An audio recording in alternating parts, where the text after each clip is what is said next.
एकजुटीतून संघटनेच्या लढ्यातून खूप काही मिळवून घेतलेलं आहे, परंतु ते पुरेसं आहे का?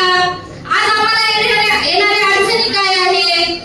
मागच्या काळामध्ये बरेच आपल्यावर जे हल्ले होत असताना एखादा जर आपला कार्यकर्ता किंवा कामगार मालकाला बोलत असेल तर त्याच्यावर दबाव आणला जातो, त्याची बदली केली जातं. म्हणजे हे कोणत्या पद्धतीने हल्ले होत आहे आपण पूर्वीपासून बघत असताना देशाच्या सरकारने मात्र आता आपण अनेक वेगवेगळ्या पक्षात काम करतो, वेगवेगळ्या संघटनेत काम करतो, वेगवेगळ्या विचारधारेत काम करतो.